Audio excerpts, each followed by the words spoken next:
말씀을 보겠습니다. 예레미야가 4장 10절부터 22절입니다. 예레미야가 4장 10절부터 22절 우리 교독하겠습니다.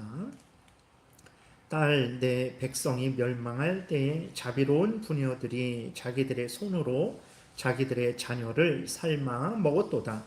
여호와께서 그의 분을 내시며 그의 맹렬한 진노를 쏟으시며 시온에 불을 지르사 그 터를 사르셨도다. 대적과 원수가 예루살렘 성문으로 들어갈 줄은 세상의 모든 왕들과 천하 모든 백성이 믿지 못하였었도다. 그의 선지자들의 죄들과 제사장들의 죄악들 때문이니 그들이 성읍 안에서 의인들의 피를 흘렸도다. 그들이 거리에서 맹인같이 방황하며 그들의 옷들이 피에 더러워졌으므로 그들이 만질 수 없도다. 사람들이 그들에게 외쳐 이르기를 저리 가라 부정하다 저리 가라 저리 가라 만지지 말라 하였으며 그들이 도망하여 방황할 때에 이방인들이 말하기를 그들이 다시는 여기서 살지 못하리라 하였도다. 여호와께서 노하여 그들을 흩으시고 다시는 돌보지 아니하시리니 그들이 제사장들을 높이지 아니하였으며 장로들을 대접하지 아니하였음이로다. 우리가 헛되이 도움을 바람으로 우리의 눈이 상하며 우리를 구원하지 못할 나라를 바라보았도다. 그들이 우리의 걸음을 엿보니 우리가 거리마다 다 다닐 수 없으며 우리의 끝이 가깝고 우리의 날들이 다하였으며 우리의 종말이 이르렀도다. 우리를 뒤쫓는 자들이 하늘의 독수리들보다 빠르며 산 꼭대기까지도 뒤쫓으며 광야에서도 우리를 잡으려고 매복하였도다. 우리의 콧김 곧 여호와께서 기름 부으신 자가 그들의 함정에 빠졌으며 우리가 그를 가리키며 전에 이르기를 우리가 그의 그늘 아래에서 이방인들 중에 살겠다 하던 자로다. 우스 땅에 사는 딸 에돔아 즐거워하며 기뻐하라. 잔이 내게도 이를지니 내가 취하여 벌거벗으리라. 딸 시온아 내 죄악의 형벌이 다하였으니 주께서 다시는 너로 사로잡혀가지 아니하게 하시리로다. 딸 에돔아 주께서 내 죄악을 벌하시며 내 허물을 드러내시리로다. 아멘. 기도드리겠습니다. 살아계신 하나님 아버지 감사합니다. 이 시간에 하나님의 말씀을 전하고 듣습니다. 성령께서 역사하셔서 하나님의 뜻을 잘 알고 믿고 순종하게 도우소서. 하나님이 알려주시는 대로 또 잘 믿고 따라서 하나님의 영광을 드러내고 이웃을 참으로 유익하게 하며 우리도 하나님이 주시는 크신 은혜를 누리게 도우소서. 감사드리고 예수 그리스도의 이름으로 기도드렸습니다. 아멘. 이스라엘이 이제 지난 시간에 살펴봤던 것은 바벨론의 침략을 당했죠. 그래서 하나님이 함께 하시는 표지였던 예루살렘 성전도 무너졌고 성도 무너졌고 백성들은 비참하게 바벨론의 칼에 죽었고 기근에 죽었고 전염병에 죽었죠. 이스라엘 백성들이 절망의 나락으로 떨어졌습니다. 이렇게 이스라엘 백성들이 비참한 멸망을 받은 원인은 아주 분명하죠. 죄 때문이라는 것을 지난주에 말씀을 드렸습니다. 여러분, 우리가 마음에 명심하고 명심해야 되는 것은 죄가 사람을 비참하게 만든다라는 거예요. 죄 때문에 이 땅에 슬픔이 생겼습니다. 죄 때문에 이 땅에 사람들이 병들게 되었고, 죄 때문에 사람들이 죽게 되었고, 죄 때문에 지옥에 가게 된 것이라는 것을 우리가 명심해야 돼요. 창세기 3장에서 아담과 하와가 범죄한 이후로 죄가 세상에 들어왔고 그 죄에 대한 형벌이 사망이죠. 사망이 모든 사람들의 왕노릇하게 된 거죠. 사망이 왕노릇한다라는 것은 그 사망에 이르게 하는 모든 더러운 그 악들도 함께 있는 거죠. 질병 걸리고 서로 시기하고 분쟁하고 싸우고 전쟁하고 병들게 되고 늙어지게 되고 약해지게 되고 그 죽음에 이르게 되는 사망에 이르게 되는 모든 그러한 저주의 형벌이 이 땅에 왜 있게 됐냐? 죄 때문이라는 것을 아주 그리스도인들은 철저하게 마음에 새겨야 됩니다. 세상에서는 죄 때문이라고 고려하지 않아요. 우리나라가 이렇게 힘들고 어려운데 죄 때문이라고 말하는 사람은 없어요. 대부분이 다 돈 때문이다. 그래서 돈을 주잖아요. 그러면 그 돈을 준다고 나라가 회복이 될까요? 절대 그러지 않습니다. 그러나 정치인들 중에 국회의원들 중에 나라의 경제계의 어떤 그 경제계를 이끌어가는 우두머리 중에 아니면 교육 영역의 교육을 이끌어가는 정말 귀한 선생님 중에 죄 때문이라고 진단하는 사람이 없어요. 그러니까 이 문제는, 대한민국의 문제는 계속해서 해결되지 않을 거예요. 우리 그리스도인들은 정말 이 모든 문제가 이 인간이 저주를 받고 병들게 되고 죽게 되고 결국은 지옥에 가는 원인은 죄라는 것을 아주 분명하게 인식을 해야 됩니다. 그리스도인의 싸움은 혈과 육에 대한 싸움이 아니에요. 내가 더 많이 갖고 내가 덜 갖고 그런 싸움이 아닙니다. 내가 더 인정받고 덜 인정받고 그런 싸움이 아니라 죄와의 싸움이에요. 그리스도인들이 싸우는 그 싸움이 어떤 싸움인지를 분명하게 알지 않으면 세상 사람들처럼 휩쓸려서 똑같이 이생의 자랑거리, 안목의 정욕거리, 육신의 정욕거리를 추구하는 인생을 살게 되는 거죠. 그런 인생은 결국은 허탄한 인생이 되어 버릴 거예요. 아무리 많은 물질과 명예, 권세를 얻었을지라도 죄 속에서 죄의 종로를 타고 있고 죄의 저주, 죄의 형벌이 그에게 선고되어 있고 죄 가운데 역사하는 사탄이 그를 지배하고 있다면 그 많은 돈과 권세가 무슨 소용이 있을까요? 결국은 죄로 인해서 저주받아 멸망하게 되고 사탄과 함께 지옥에 던져지게 되는데, 그래서 그리스도인은 내가 무엇과 싸우고 있는 것인가? 호응에 대고 이렇게 주먹질을 해서는 안 됩니다. 우리가 주먹질을 하는데 그 어디를 향해서 주먹질을 합니까? 우리로 하여금 죄짓게 하는 그 죄와 싸우는 거예요. 죄 가운데 역사하는 사탄 마귀와 싸우는 것입니다. 우리의 죄성과 싸우는 거예요. 세상의 유혹과 싸우는 거예요. 그러니까 죄들은 하나님을 멀리하게 하고 하나님의 말씀대로 살지 못하게 하는 게 죄죠. 이렇게 하나님과 멀리하게 하고 또 하나님의 말씀대로 살지 못하게 하는 모든 그러한 유혹들과, 그게 유혹들이고 그러한 유혹들과 싸워야 된다는 것을 우리가 잊지 말아야 돼요. 다시 한번 말씀드리지만 죄는 무엇입니까? 하나님의 율법을 어기는 것이 죄고 율법을 지키더라도 온전히 지키지 못하는 게 죄죠. 우리는 하나님을 다 사랑합니다. 하나님을 사랑하지 않는 그리스도인이 어디 있습니까? 그러면 우리가 일주일 동안 살고 우리가 회개할 게 그렇게 많이 있습니까? 누구 도둑질을 합니까? 남의 것을 이렇게 사기를 칩니까? 살인을 합니까? 그런 일 안 해요. 근데도 왜 우리가 매주일 참회 기도를 드립니까? 우리가 또 왜 매일 개인적으로 순간순간 회개를 합니까? 죄라는 것은 하나님의 율법, 십계명을 어기는 것뿐만 아니라 지키더라도 온전히 지키지 못하는 게 죄이기 때문에 그런 거예요. 하나님을 사랑하지만 마음과 뜻과 정성과 목숨을 다해서 사랑하지 않는 게 죄예요. 그게 죄입니다. 하나님을 사랑하는데 나는 죄를 안 진 것 같아요.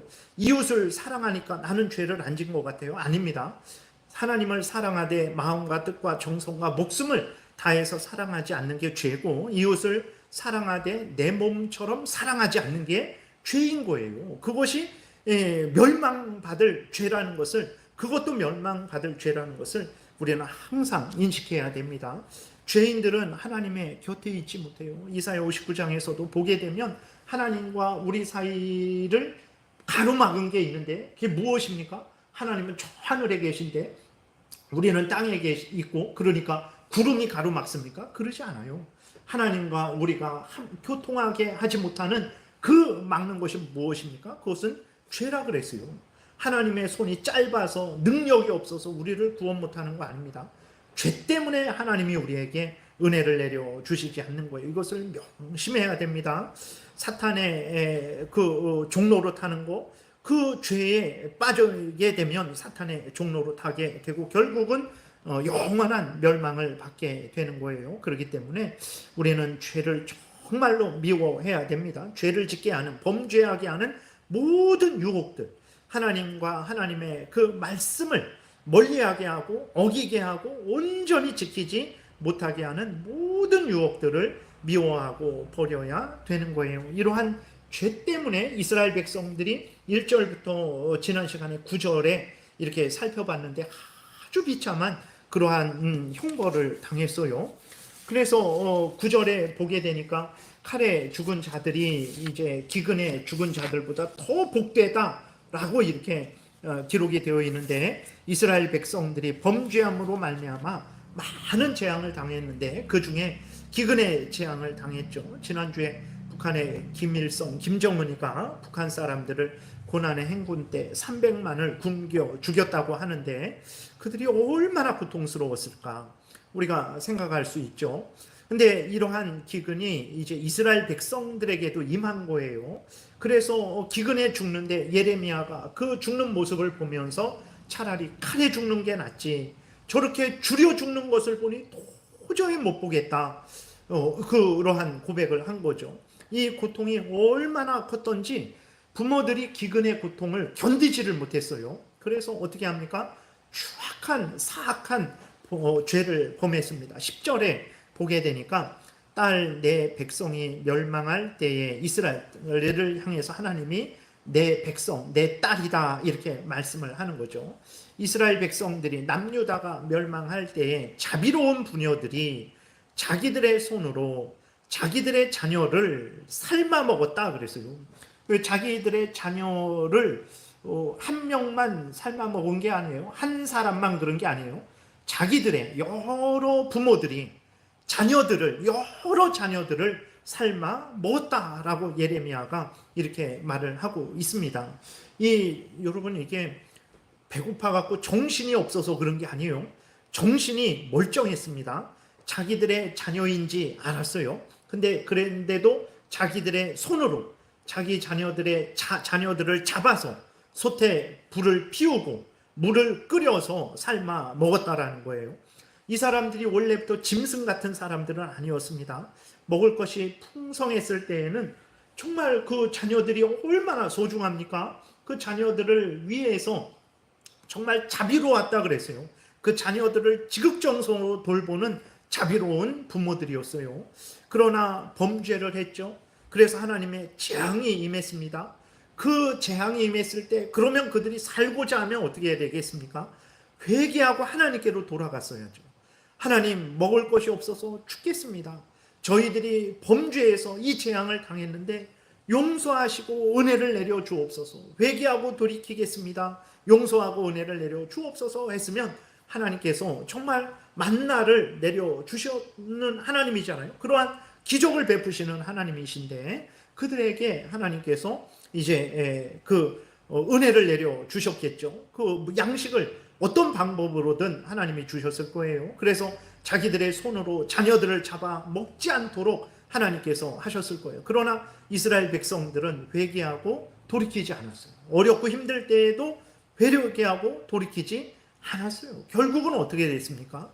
먹을 것이 생깁니까? 먹을 것이 어디에서 옵니까? 하나님으로부터 오는 건데 하나님께서 우리에게 먹을 것을 주셔야 우리가 먹을 수 있는데 그들이 하나님께로 돌아가지 않으니까 그들은 결국은 먹을 것이 없게 되었고 결국은 자신이 살고자 자녀를 자기 손으로 잡아 먹은 거예요. 여러분, 우리가 죄라는 것이 이렇게 사람들을 악하게 만드는 거예요. 에베소서에서도 보게 되면 그 죄를 짓는 자들은 총명이 어두워진다 그랬어요. 총명이 어두워집니다. 그러니까 죄 가운데 있게 되니까 자녀를 어떻게 잡아먹습니까? 근데 죄 가운데 있게 되니까 내가 살고자 하는데 내가 지금 죽게 되었는데 자녀를 잡아먹을 수도 있는 거 아닌가, 이러한 사악한 생각이 들게 되는 거예요. 그리고 그 사악한 생각대로 살아가게 되는 거죠. 우리 그리스도인들도 죄를 아주 가볍게 여겨요. 남을 미워하는 것, 남을 시기하는 것, 남을 향해 함부로 말하는 것, 그러한 죄들, 아무튼 모든 죄들을 아주 가볍게 여기는 경향이 있는데, 어떤 악인에게 동참하는 것, 악인을 옳다하는 것, 그런 것들도 다 죄입니다. 뭐 살인한 것만 큰 죄가 아니라 앞에서 말씀드린 대로 이제 죄라는 것은 하나님의 율법을 어기는 것뿐만 아니라 지키더라도 온전히 지키지 못하는 것도 죄라 그랬잖아요. 그러니까 그 죄라는 것이 내가 함께 뭐 살인자와 동참해서 살인을 했든 그러지 않았을지라도 내가 머릿속으로 남을 미워하고 그 형제를 향해서 바보라 그리고 여러 가지 어쨌든 뭐 머릿속으로 남의 것을 훔치는 생각을 했을지라도 어쨌든 그건 죄거든요. 하나님의 법을 어긴 죄입니다. 직접 훔친 것이나 머릿속으로 훔친 것이나 그거는 어쨌든 내가 하나님 앞에서 하나님이 우리가 하나님 앞에서 가져야 될 마음과 태도는 마음으로도 생각으로도 말로도 행동으로도 하나님의 말씀을 온전히 지키는 건데 행동은 안 했지만 생각으로는 범죄했단 말이에요. 그게 죄예요. 그 죄를 우리들은 그럴 수 있는 것 아닌가, 뭐 살다 보면 그럴 수 있는 것 아닌가 생각을 하는데 아니에요. 이스라엘 백성들이 그 자녀를 잡아먹었잖아요. 왜 그랬습니까? 죄 때문에 그랬어요. 그리고 그 죄를 미워하고 회개하고 돌이키지 않으니까 자녀를 자기 손으로 잡아서 끓는 물에 삶아서 먹는 거예요. 죄라는 것이 이렇게 사람을 미련하게 하고 악하게 하고 멸망하게 한다는 것을 명심해야 됩니다. 그렇기 때문에 아무리 작은 죄일지라도 그것이 하나님의 말씀을 어기는 것이고 하나님의 그 말씀대로 온전히 따라 살아가지 못하게 하는 것이라면 미워해야 됩니다. 끊어야 됩니다. 멀리 버려야 된다는 것을 우리가 명심을 해야 되는 것입니다. 죄 때문에 자기 자녀들을 잡아먹기까지 한 거예요. 죄를 회개했으면 그런 일은 없을 텐데 그들은 죄를 하나님께 회개하고 돌이키지 않고 끝까지 간 거죠. 하나님의 죄에 대한 진노의 심판이 무섭다라는 것을 우리가 명심해야 됩니다. 11절에 우리 한 목소리로 같이 읽겠습니다. 여호와께서 그의 분을 내시며 그의 맹렬한 진노를 쏟으시며 시온에 불을 지르사 그 터를 사르셨도다. 그래서요, 하나님이 왜 분을 내십니까? 하나님이 그것도 맹렬한 진노라 그랬어요. 그냥 분내는 게 아니라 맹렬한 진노를 그냥 쏟아 부으셨다라고 이렇게 말씀하고 있어요. 시온에 이스라엘 백성들에게 예루살렘에 불을 질렀다라고 말씀하시고 그 터를 사르셨다 그랬어요. 왜 그렇습니까? 돈이 없어서 나한테 돈 안 바쳐갖고 화가 나서 그러셨습니까? 그러지 않아요. 죄 때문에 그런 거예요. 하나님이 말씀하신 대로 그들이 믿고 따라야 되는데 그렇게 하지 않고 우상을 숭배하고 하나님을 거역하고 대적하고 자기들의 탐욕대로 살아가는 그 범죄 때문에 하나님이 맹렬한 진노를 쏟아 부으셨다라는 것입니다. 이스라엘에 불을 지르시고 그 터를 사르셨다라고 이렇게 말씀하고 있어요. 하나님이 죄를 얼마나 미워하시는지 우리가 마음에 아주 분명하게 새겨야 됩니다. 근데 이 죄가 살인죄, 뭐 어떤 예전에 우리나라도 연쇄 살인범들 있었잖아요. 그러한 연쇄 살인범들에게만 이러한 진노를 쏟으시는가? 그러지 않습니다. 죄에 대해서는 하나님은 그 죄가 크던 작던 많던 적던 하나님은 죄를 미워하시고 죄에 대해서는 맹렬한 진노를 쏟아 부으신다라는 것을 우리가 분명하게 기억하고 아무리 작은 죄일지라도 이제 생각으로 지은 죄일지라도 죄를 미워하고 멀리하고 버려야 되는 거예요. 그리고 이제 우리나라 예를 들어서 우리나라가 이제 일제 36년 식민 지배를 받았죠. 물론 그 전에도 뭐 우리나라 침략당한 것을 따지면 뭐 셀 수 없다고 말을 하잖아요. 그 전에도 중국과 일본으로부터도 수많은 침략을 받았는데 물론 여러 원인이 있을 것입니다. 그 전에도 침략을 당한. 근데 우리가 최근에 아무튼 일제 침략을 당하고 식민 지배를 당한 이유가 무엇일까? 우리는 깊이 생각해 봐야 되는 것입니다. 그 조선 왕조의 어떤 무능, 국제 정세에 대한 무지 그런 것도 원인이 될 수 있어요. 그런데 천주교에 대한 박해도 하나의 원인이지 않을까 우리는 생각할 수 있어요.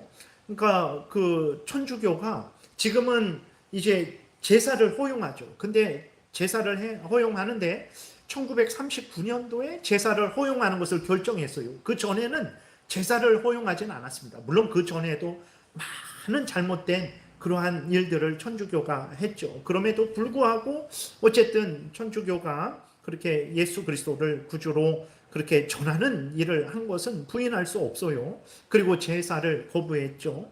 근데 이 천주교인들이 우리나라에 그 천주교가 전파되어서 그 천주교를 그 중에 예수 그리스도를 참되게 믿는 자들도 있죠. 그래서 근데 그 천주교인들이 아주 많이 박해를 받았습니다. 여기 절두산에서도 수천 명이 참수당했다 그러더라고요. 그러니까 뭐 적은 숫자가 아닙니다. 그리고 해미 읍성이라는 거기에서는 뭐 1000명 단위로 뭐 생매장을 당했대요. 천주교인들이 수많은 사람들이 그렇게 처형을 당했다고 합니다. 천주교를 통해서 물론 잘못된 교리들이 많습니다. 우리는 절대로 천주교로 돌아갈 수 없어요. 그것을 따라갈 수 없습니다. 오늘날 교회에 뭐 이렇게 그 건물 형태라든지 아니면 꾸미는 그러한 그 인테리어든지 아니면 그 예배 형식들을 막 천주교를 따라가는데 그건 아주 잘못된 거예요.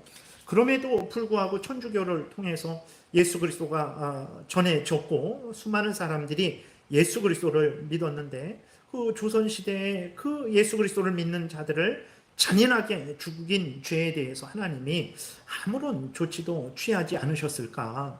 우리는 한번 생각해야 돼요. 이렇게 생각하는 사람 별로 없습니다. 이렇게 말을 하면 아주 그 정말 그 성경을 이상하게 생각하는 그러한 사람들로 막 그렇게 조롱을 하죠. 그러나 왜 우리가 일제 36년의 지배를 받았을까? 아니 그 전에도 뭐 임진왜란도 있었고 뭐 병자호란도 있었고 막 그런데 뭐가 문제입니까? 물론 여러 원인이 있어요. 그러나 그렇다고 해서 예수 그리스도를 믿는 자들을 박해한 것에 대한 그 엄청난 죄거든요. 그 죄에 대해서 하나님이 가만히 계셨을까? 그러지 않습니다. 그 박해 이후에 우리나라가 이제 그 일제에 심각한 침략을 당하고 그렇게 식민 지배를 하게 된 거죠. 6.25도 마찬가지입니다. 6.25의 원인 너무나 알 수 없어요. 오늘날에는 6.25에 대한 원인을 뭐 아주 이상하게 말을 합니다. 뭐 6.25가 일어난 것은 뭐 휴전선 근처에서 자꾸 이렇게 서로 분쟁이 작은 분쟁이 총격전이 있었는데 그것을 해결하지 않아서 전쟁이 일어났던 거다. 이렇게 해석을 해요. 참 기가 막힐 노릇입니다. 그거는 북한의 김일성이가 그 공산화의 야욕을 가지고 남침을 해갖고 그렇게 6.25가 일어난 거다. 이렇게 생각 안 해요. 그러니까 그럼 남한도 대한민국도 잘못이다. 서로 그렇게 총 쏘고 휴전선에서 자꾸 그렇게 문제를 일으켜갖고 6.25가 터졌다라는 거예요. 어디에서 그러한 말을 합니까? 근데 지금은 뭐 그러한 것들이 일반화가 점점 되어가고 있어요. 근데 이렇게 6.25에 대한 원인을 아주 여러 가지로 할 수 있어요. 그러나 또 하나 일제시대 때, 일제강점기 때에도 그러한 그 하나님 앞에서의 범죄 때문에 그러한 일들이 이제 일어나게 된 것으로 생각할 수도 있고 또 일제 그 식민 지배를 받으면서 우리 교회가 전체적으로 이제 신사 참배를 허용했어요. 천주교에서 제일 빨리 했습니다. 1936년도에 천주교에서 제일 먼저 신사 참배를 했어요. 그러니까 너무나 박해를 많이 이 사람들이 받아갔고 또 그 일제 시대에 그 신사 참배로 인해서 박해를 받을 것을 생각하니까 너무 두려웠던 것 같아요. 그래서 아마 그 로마 카톨릭에서 제일 빨리 신사 참배를 결정을 했어요. 그 다음에 감리교, 그 다음에 성결교, 뭐 성공회 이러한 다른 곳들이 다 신사 참배하고 장로교회가 제일 늦게 했어요. 1938년도에. 근데 장로교회를 끝으로 해서 대한민국에 있는 모든 그리스도인들이 물론 개인적으로 교회적으로 반대를 한 사람들이 있었지만 어쨌든 총회적으로는 공식적으로 교단적으로는 모두가 신사참배를 결정했어요. 그래서 모두가 신사참배했어요. 신사라는 게 일본 귀신들 모셔오는 사당이에요.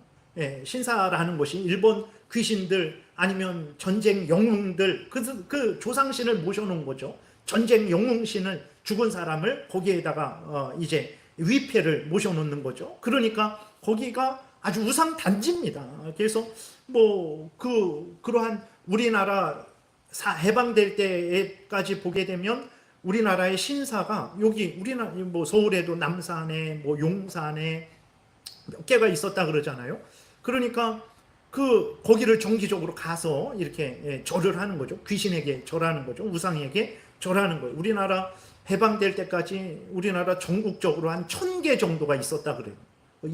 일본의 신사가 우리나라에 세워졌는데 그 신사가 한 1000개 정도 있었다고 합니다. 1945년도에 우리가 해방됐잖아요. 38년도에 저항하다가 결국은 38년도에 이제 그 장로교회가 마지막으로 너무 핍박이 있으니까 신사참배를 공적으로 총회 때 결정해서 모든 교회가 그 신사참배를 하게 한 거예요. 오늘날로 말하면 이제 마치 선앙당에 우리가 가서 그 우상들에게 그 귀신들에게 절하고 돌아와서 예배드리고 뭐 그런 일을 했던 거죠.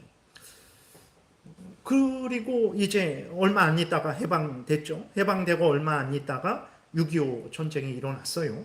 왜 이런 일이 일어났을까? 네. 그것은 뭐 소련의 뭐 그러한 공산화의 야욕, 뭐 미국의 뭐 그 민주화의 자유민주주의의 뭐 그래서 그러한 그 양대 그러한 세력들이 그러한 일로 인해서 전쟁이 일어난 거지. 물론 이렇게 저렇게 해석할 수도 있어요. 그러나 그리스도인은 그것들만 보면 안 되죠. 정말 왜 그랬을까? 우리가 11절에 우리가 살펴봤던 대로 하나님께서 그 죄에 대해서 얼마나 진노하시는지 분을 내시고 맹렬한 진노를 쏟으시고 시온에 불을 지르시고 그 터를 사르셨다라고 하셨는데 하나님이 우리나라에는 그런 일을 행하시지 않으셨을까요? 이스라엘만 그러실까요? 우리 개인도 마찬가지죠. 우리 개인도 마찬가지입니다. 물론 개인이 욥처럼 하나님을 잘 섬기다가도 재앙을 당하는 경우 있어요. 하나님의 뜻 가운데. 그리고 하나님이 연단하시기 위해서 더 강하게 하시기 위해서 재앙을 내려주시기도 하십니다. 그리고 사탄 마귀가 우리로 하여금 하나님을 잘 못 섬기게 하려고 이제 우리에게 어려움을 주기도 하죠. 물론 그것도 하나님의 뜻 가운데 이루어지는 거고. 그리고 또 한 이유는 무엇입니까? 우리의 범죄 때문에 개인적으로도 재앙을 받는 거예요. 그러니까 재앙을 받을 때 그게 무슨 죄 때문이냐라고만 해서는 안 돼요. 그러니까 재앙을 받을 때 재앙이 있을 때 여러 가지 원인이 있습니다. 말씀드렸듯이 이제 하나님의 뜻 가운데 욥과 같이 그 다음에 연단을 위해서 더 강하게 우리를 훈련시키기 위해서 사탄의 회방으로 인해서 그리고 범죄로 인해서도 재앙을 받는 거예요.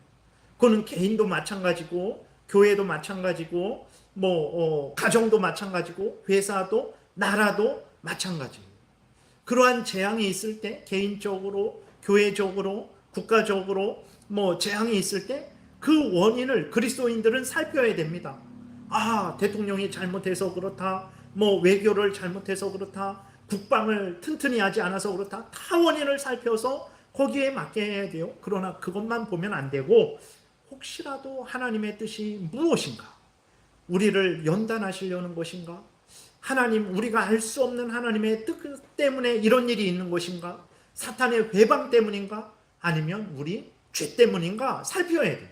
그래서 거기에 맞게 회개할 것은 회개하고 인내할 것은 인내하고 사탄과 맞서 싸울 것은 맞서 싸우고 그렇게 해야 되는 것입니다. 그래서 정말 죄를 우리는 너무 가볍게 봐요. 그리스도인들도 죄를 너무 가볍게 보고 죄로 인해서 무슨 일이 일어난지에 대해서 깊이 생각 안 해요. 그냥 내가 도둑질 안 했으니까, 내가 간음 안 했으니까, 내가 살인 안 했으니까, 뭔 문제인가? 이 나라가 망하는 게 죄 때문이라고? 설마 그럴까? 경제를 잘못해서 그렇지, 정치를 잘못해서 그렇지, 외교를 잘못해서 그렇지, 이것만 바라보지 죄 때문이라는 생각을 안 해요. 그러나 성경을 보세요. 이스라엘 나라가 흥하는 것, 이스라엘 나라가 망하는 것, 거기에 대해서 하나님이 뭐라고 말씀하십니까? 죄 때문에, 다른 이유 말씀 안 하십니다. 예. 근데 우리 그리스도인들은 죄가 그렇게 악하고 우리 실제 삶 속에 어마어마한, 우리 나라의 그 운명에 어마어마한 그 영향을 미치는 것인데도 죄를 원인으로 생각하지 않죠. 그 죄를 해결할 생각을 안 하는 거예요. 죄를 어떻게 해결합니까? 예수 그리스도를 믿음으로만 해결할 수 있어요. 예수 그리스도를 믿어서 죄 용서함을 받아야만 그 죄 문제가 해결되는 거예요. 그 죄로 인한 저주에서 벗어나게 되는 거예요. 그 죄 가운데 역사하는 사탄 마귀로부터 벗어나게 되는 거예요. 예수 그리스도를 믿어야만 하나님의 자녀가 되고 천국에 가게 되는 거예요. 예수 그리스도를 믿어야만 내가 죄인임을 알고 죄가 뭔지를 알고 그래서 죄를 미워하고 버리고 하나님의 말씀을 따라서 복되게 살아갈 수 있게 되는 거거든요. 근데 죄가 원인이라고 생각하지 않으니까 나라의 그 발전의 그 미래를 생각할 때 죄 문제를 해결할 생각을 하나도 안 하는 거죠. 교회에도 그렇고 개인도 그렇고 가정도 그런 거죠. 그러니까 근본적인 해결이 안 되는 거예요. 우리는 죄를 그러나 너무 무서워할 필요는 없습니다. 미워하고 증오해야 되지만, 피 흘리기까지 싸워야 되지만, 죄를 너무 이렇게 막 벌벌벌 떨며 두려워할 필요는 없죠. 왜 그렇습니까? 우리 구주 예수 그리스도가 계시기 때문에 그래요. 우리는 스스로 죄에서 벗어날 수 없고 죄를 이길 수 없고 죄의 형벌을 이제 우리가 감당할 수 없죠. 죄 가운데 역사하는 사탄 마귀로부터 벗어날 수 없지만 우리 구주 예수 그리스도가 계시죠. 예수 그리스도가 우리의 죄를 대신해서 죄값을 대신 치르셨죠. 예수 그리스도가 악한 사탄 마귀를 하늘과 땅의 모든 권세를 가지시고 그 사탄 마귀를 지옥에 멸하시죠. 우리는 예수 그리스도가 계세요. 그래서 정말 내가 잘 되고 가정이 잘 되고 교회가 잘 되고 나라가 잘 되기를 바라면 예수 그리스도를 믿어야 됩니다. 예수 그리스도를 전해야 됩니다. 그래서 회개하고 돌이켜서 하나님의 말씀을 따라 살아가야 돼요. 이게 근본적인 해결책인 거예요. 그러나 그리스도인들 중에 대한민국을 올바르게 바꿀 수 있는 근본적인 해결책으로 예수 그리스도를 복음을 전하는 것으로 생각하는 사람이 얼마나 되겠습니까? 그러니까 너희 교회가 욕먹는 거지. 지금 어려운 사람들 돕고 불의를 보면 거기에 대해서 항의를 하고 그런 일을 해야지. 예수 그리스도를 전해야 된다고? 그럼 불교는 어떻게 하고 그럼 이슬람교는 어떻게 합니까? 하면서 예수 그리스도가 해결책이라고 할 때 조롱을 하죠. 성경은 그럼 무엇이라고 말씀하고 있습니까? 창세기부터 계시록까지 오직 구원자 예수 그리스도를 믿어야 그 죄 문제를 해결하게 되고 복되게 되고 천국에 가게 된다는 것을 이야기하고 있어요. 하나님은 죄 때문에 맹렬한 진노를 쏟아부으셨어요. 시편 50편에서도 너희들이 내가 이렇게 줄여 죽을지언정 너희들에게 가지 않겠다. 너희들에게 양과 소를 원하지 않겠다. 왜 그럽니까? 하늘과 땅과 이 바다와 그 속에 있는 모든 것들이 내 것이다. 네. 하나님이 맹렬한 진노를 내렸었을 때 너희들이 나한테 돈을 바치지 않아서 뭘 바치지 않아서 아닙니다. 죄를 져서 그런 거예요. 정말 우리가 죄 문제를 심각하게 다뤄야 됩니다. 12절에서도 보게 되면 대적과 원수가 예루살렘 성문으로 들어갈 줄은 세상의 모든 왕들과 천하 모든 백성이 믿지 못하였다 그랬어요. 예루살렘이 가나안 땅이 이스라엘 백성들이 침략을 당하고 예루살렘이 멸망을 당하고 포로가 될 줄은 꿈에도 생각 못했어요. 이스라엘 백성들은 꿈에도 생각 못했습니다. 근데 그런 일이 일어났어요. 왜 일어났습니까? 국방이 약해서가 아니에요. 경제가 약해서가 아닙니다. 죄를 져서 하나님이 진노를 쏟아부으니까 그 아름다운 예루살렘, 그 견고한 예루살렘도 순식간에 무너졌어요. 순식간에 무너져서 그 모두 칼에 죽고 기근에 죽고 전염병에 죽고 비참하게 된 것을 우리는 항상 잊지 말아야 됩니다. 13절에도 보게 되면 그의 선지자들의 죄들과 제사장들의 죄악 때문이다 이렇게 말하고 있어요. 예루살렘이 무너진 게 선지자들의 죄, 제사장들의 죄악 때문이라는 거예요. 그러니까 선지자들이, 제사장들이 무슨 죄악을 저질렀습니까? 선지자들은 하나님의 말씀을 선포하는 자들이죠. 제사장들도 마찬가지입니다. 그 율법을, 선포된 하나님의 말씀을, 하나님이 창세기, 출애굽기, 레위기, 민수기, 신명기를 통해서 하나님의 율법, 하나님의 법을 주셨죠. 그 법을 이스라엘 백성들에게 잘 설명하는 일을 하는 게 제사장들이 하는 일이에요. 그러나 선지자들도 하나님 말씀을 전하지 않습니다. 죄를 짓고 있을 때 하나님의 그 말씀으로 죄를 책망하고 회개하고 돌이키라고 해야 되는데 선지자들이 잘한다 그래요. 죄를 짓고 있는 자들에게 제사장들이 하나님의 율법을 가르쳐서 옳고 그름을 분별하고 회개하고 돌이켜야 되는데 제사장들이 그 하나님의 율법을 가르치지 않고 죄를 두둔합니다. 그 죄악 때문에 제사장들, 선지자들도 죽고 이스라엘 백성들도 죽었다라는 거예요. 그래서 그들이 선지자를 이제 13절에도 보게 되면 이제 그의 선지자들의 죄들과 제사장들의 죄악 때문이니 그들이 성읍 안에서 악인들의 피를 의인들의 피를 흘렸도다 그랬어요. 그러니까 그런 범죄한 자들이 하나님을 경외하고 하나님의 뜻을 따르는 자들을 이제 죽였다라는 거죠. 이스라엘 백성들이 그런 일을 했다라는 거예요. 그리고 또 이제 바벨론 군인들이 와서 이제 의인들, 하나님을 경외하는 사람들을 이제 이스라엘 백성들을 죽였다 이런 것으로도 해석이 되는 거죠. 그리고 14절에서도 그들이 거리거리에서 맹인같이 방황하며 그들의 옷들이 피에 더러워졌으므로 아무도 만질 수 없도다. 여기서 그들은 이제 선지자들, 제사장들, 거룩한 자들이죠. 맹인같이 방황해요. 하나님의 말씀이 없으니까, 죄로 오염되고 부패되었으니까, 하나님의 그 진노의 형벌을 받으니까 그들이 방황하는 거죠. 부정해져서 아무도 선지자와 제사장들을 인정하고 존중하지 않는 것입니다. 그들의 옷들이 피에 더러워졌다. 죄로 인해 더러워졌다. 그렇게 표현을 한 거죠. 15절에 사람들이 그들에게 외쳐 이르기를 저리 가라 부정하다 저리 가라 저리 가라 만지지 말라 하였으며 그들이 도망하여 방황할 때에 이방인들이 말하기를 그들이 다시는 여기서 살지 못하리라 하였도다. 그러니까 사람들이 그들에게 선지자들, 제사장들을 의미하기도 하고 또 동시에 이스라엘 백성들도 함께 포함되죠.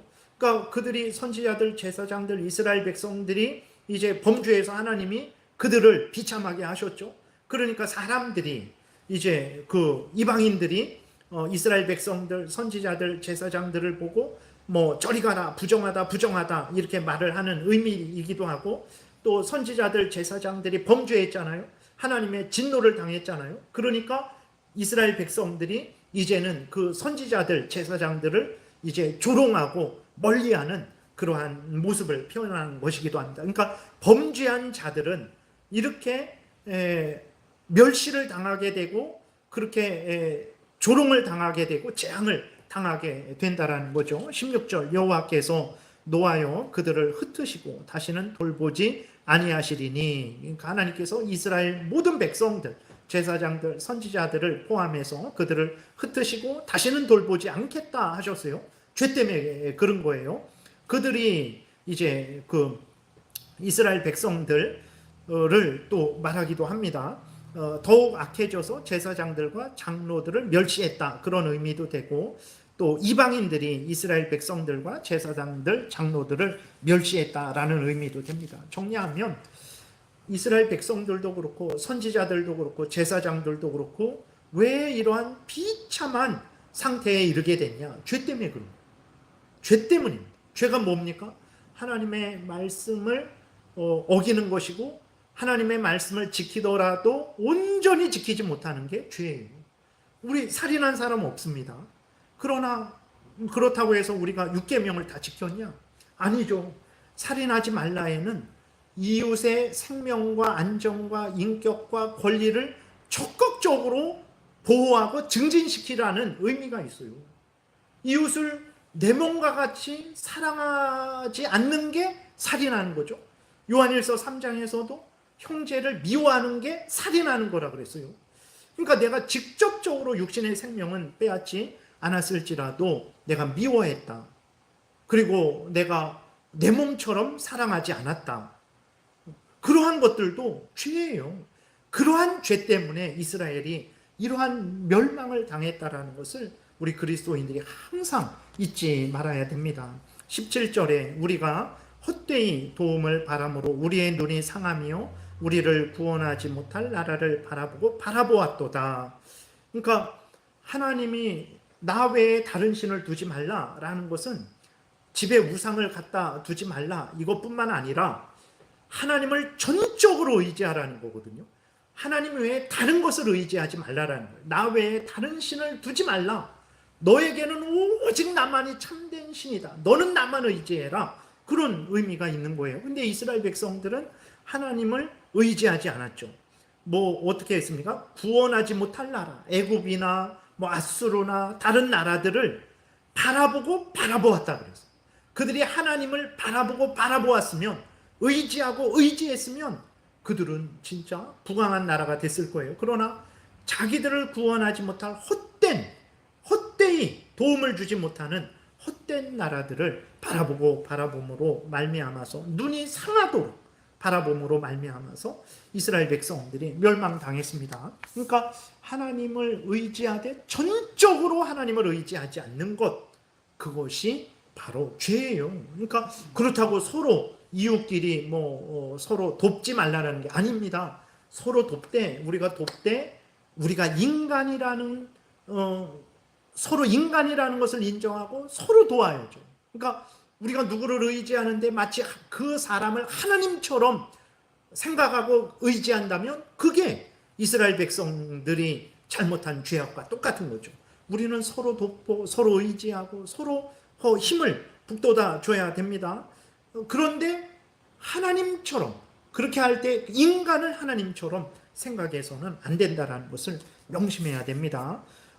다른 이방 나라를 의지했어요. 그들이 도울 줄 알고 의지했더니 18절, 19절 보니까 그들이 우리의 걸음을 엿보니 오히려 도와달라고 했는데 자기들을 이스라엘 나라를 침략할 기회로 삼는 거죠. 우리가 거리마다 다 다닐 수 없으며 우리의 끝이 가깝고 우리의 날들이 다하였으며 우리의 종말이 이르렀도다. 우리를 뒤쫓는 자들이 하늘의 독수리들보다 빠르며 산꼭대기까지도 뒤쫓으며 광야에서도 우리를 잡으려고 매복하였도다 라고 이렇게 기록이 되어 있어요. 헛된 것을 의지하니까 그들이 도울 줄 알았더니 오히려 그들에게 멸망을 당하는 거예요. 하나님을 의지하면 하나님이 우리를 속이시고 배반하시고 우리를 망하게 하실까요? 그러지 않아요. 사람들은 그렇게 하지만 하나님은 절대 그러지 않습니다. 우리는 하나님을 의지해야 됩니다. 그리고 20절에 보게 되면 이스라엘 백성들이 시드기야 왕을 대단하게 생각하고 시드기야 왕이 자기들을 구원해 줄 줄 알았어요. 20절 보니까 우리의 콧김, 그러니까 생명과 같이 시드기야 왕을 생각했다라는 거예요. 우리의 콧김, 우리의 호흡, 우리의 생명, 곧 여호와께서 기름 부으신 자, 그게 메시아예요. 기름 부음을 받은 자, 구약 때는 왕과 선지자, 제사장이 기름 부음을 받았죠. 예수 그리스도를 메시아, 그리스도도 똑같은 말인데 기름 부음 받은 자, 그 예수 그리스도가 참된 선지자요, 제사장이요, 왕이라는 것을 나타내는 것입니다. 예수 그리스도가 우리의 구원자로 하나님에 의해 세워졌다라는 거예요. 예수 그리스도 외에 다른 누가 구원자로 세워진 적 없습니다. 오직 예수 그리스도만 하나님의 기름 부음을 받은 자라는 것을, 구원자라는 것을 우리가 명심해야 됩니다. 근데 여기에서는 20절에서는 시드기야 왕을 말하는데 그 시드기야 왕이 함정에 빠졌대요. 바벨론의 포로가 되어서 비참하게 되었다라는 거죠. 이스라엘 백성들은 우리가 그를 가리키며 전에 이르기를 우리가 그의 그늘 아래에서 이방인들 중에 살겠다 이런 생각을 했어요. 시드기야 왕이 우리를 지켜주겠지, 시드기야 왕이 바벨론으로부터 우리를 지켜주겠지 생각했는데 오히려 그 시드기야 왕이 바벨론의 손에 잡혀서 두 눈이 뽑히고 그 앞에서 아들들이 죽고 포로로 끌려가서 비참하게 이제 죽었죠. 여러분, 누가 구원자입니까? 이스라엘 백성들은 하나님을 의지해야 되는데 애굽을 의지하고 다른 나라들을 의지했죠. 하나님을 의지해야 되는데 시드기야 왕을 하나님처럼 생각하고 그렇게 의지했죠. 결국은 다 그것들도 애굽도 망하고 시드기야 왕도 망하고 이스라엘도 망했어요. 헛된 것을 의지하지 말고 항상 하나님을 의지하셔야 됩니다. 하나님 외에 누가 우리를 인생의 이 험한 인생길에서 지켜줄 수 있겠습니까? 뭐 한두 번 문제가 있습니까? 일평생을 누가 항상 같이 하면서 누가 지킬 수 있겠습니까? 하나님밖에 없다라는 것을 정말 우리가 분명히 알고 항상 하나님을 의지해야 됩니다. 그러면 하나님은 이 땅에서도 지키시고 죽어서도 영원토록 우리를 지켜주세요. 근데 하나님은 자비하셔서 21절, 22절 보니까 그 이스라엘이 이렇게 멸망당할 때 조롱을 했어요. 형제 나라 에돔뿐만 아니라 주변 나라가 다 조롱을 했죠. 그 조롱한 나라들을 하나님이 형벌을 하실 것이고, 그리고 이스라엘은 회복시켜 주실 것임을 또 말씀해 주심으로 이스라엘에게 소망을 주십니다. 21절, 22절 보니까 우수 땅에 사는 딸 에돔아 즐거워하며 기뻐하라. 이거는 약간 비아냥거리는 거예요. 그 에돔이 이스라엘의 멸망을 기뻐하니까 예레미야가 에돔을 향해서 그래, 너 한번 즐거워하고 기뻐해. 그러면서 잔이 내게도 이를 거야. 하나님의 진노의 잔이 에돔에게도 이를 거라는 거죠. 네가 취하여 벌거벗으리라 수치를 당하게 될 것이라는 것입니다. 22절 딸 시온아 이스라엘 백성들을 향해 내 죄악의 형벌이 다하였으니 주께서 다시는 너로 사로잡혀 가지 아니하게 하시리로다. 하나님께서는 회개하고 돌이키는 자들을 용서하시고 회복시켜 주시는 하나님이라는 거죠. 이스라엘을 위로하는 것입니다. 그리고 다시 에돔에 대해서 경고하죠.